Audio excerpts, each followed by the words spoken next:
സുഖം വന്നു കണ്ട് ബോറടിക്കുന്നുണ്ട്. കാരണം വേറൊന്നുമല്ല, മൊത്തം അങ്ങ് ആകെ ഒരു കണ്ടൻറ്റുകൾ അനീഷ് രാവിലെ എന്തെങ്കിലും കൊണ്ടുവരുന്നു, എല്ലാവരും കൂടെ അനീഷിൻ്റെ തോളെ കയറുന്നു ഒക്കെ ചെയ്യുന്നു. എന്തോ ഒരു ബിഗ് ബോസിൽ ക്യാപ്റ്റൻ എന്ന നിലയിൽ ഒരു കാര്യം പുള്ളിക്കാരൻ ചെയ്യുന്നില്ല കേട്ടോ. പുള്ളിക്കാരൻ വരെ ക്യാപ്റ്റൻ പദവി അലങ്കരിക്കുന്നതിനൊക്കെ പുള്ളിക്കാരൻ കുറ്റങ്ങൾ കണ്ടുപിടിച്ച് ഒരു കാര്യം പറയുമ്പോൾ തന്നെ അത് റിപ്പീറ്റ് ചെയ്ത് ആവർത്തിക്കുകയാണ്. അങ്ങനെ ചെയ്യത്തില്ല, അങ്ങനെ ചെയ്യാൻ പാടില്ല, അങ്ങനെ ചെയ്യാൻ പാടില്ല, ബേസിക് മാനേഴ്സ് വേണം. പുള്ളിക്കാരൻ എന്തെങ്കിലും കാര്യം പറഞ്ഞു കഴിഞ്ഞിട്ട് പുള്ളിക്കാരൻ അത് തന്നെ അങ്ങ് റിപ്പീറ്റ് ചെയ്യുമ്പോൾ അടുത്ത് നിൽക്കുന്ന ആൾക്ക് അത് മറുപടി പറയാനോ മറുപടി പറയുന്നത് കേൾക്കാനോ പുള്ളിക്കാരൻ തയ്യാറാവുന്നില്ല.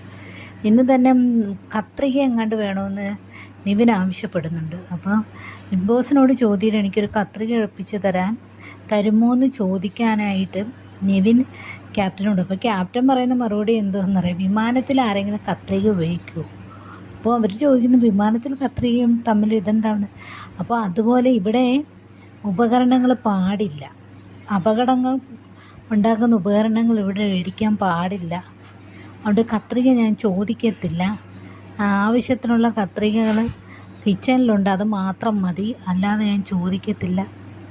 എന്തൊക്കെയോ എനിക്കറിയത്തില്ല. അങ്ങനെ വീടിലുള്ള എല്ലാവരും മൊത്തത്തിലാകെ ഇളകിയിരിക്കുകയാണ്. എത്രത്തോളം മിണ്ടാതിരിക്കാൻ ശ്രമിക്കുന്നു അത്രത്തോളം പുള്ളിക്കാരെ ഇങ്ങനെ ഇളക്കിക്കൊണ്ട് എന്തെങ്കിലും കാര്യം പറഞ്ഞ് ഇളക്കി ഇങ്ങനെ വരും. പക്ഷേ നമുക്ക് ബോറടിക്കുന്നുണ്ട്, ഓവറാവുന്നുണ്ട് ശരിക്കും കണ്ട്. മൊത്തത്തിലാകെ ഈ അനീഷിൻ്റെ കാര്യം തന്നെ, ഇത് നമുക്ക് തന്നെ അത് കണ്ട് ബോറാണ്. വിക്ടിം കാർഡ് എന്ന ഒരു ഇതുണ്ടല്ലോ, അതാണ് പുള്ളിക്കാരൻ ഒറ്റയ്ക്ക് കളിക്കുന്ന എന്ന രീതി കൊണ്ടുവരാൻ ശ്രമിക്കുന്നത്. പക്ഷെ വെറുതെയാണ് കേട്ടോ, അത് നമ്മൾ കാണുമ്പോൾ നമുക്ക് ബോറടിക്കുന്നുണ്ട്.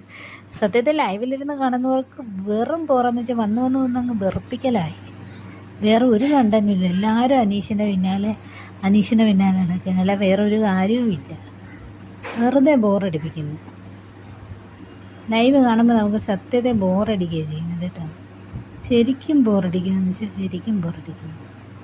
എന്നാൽ സ്വന്തമായിട്ട് ആരെങ്കിലും എന്തെങ്കിലും ഒരു കണ്ടൻറ്റൊക്കെ കൊണ്ടുവന്ന് എന്തെങ്കിലും ചെയ്യാൻ നോക്കുക, അത് ചെയ്യുന്നില്ല. വെറുതെ അനീഷിൻ്റെ പിന്നാലെ നടന്ന് അയാൾക്ക് പറയുന്നതിനെല്ലാം തിരിച്ചു പറയുകയും അയാളങ്ങ് വിട്ട് കളയണം, മൈൻഡേ ചെയ്യരുത്, അതാണ് വേണ്ടത്. പുള്ളിക്കാരൻ എന്തെങ്കിലും അതിനെ ഏറ്റുപിടിച്ച് തിരിച്ച് മറുപടി പറയാൻ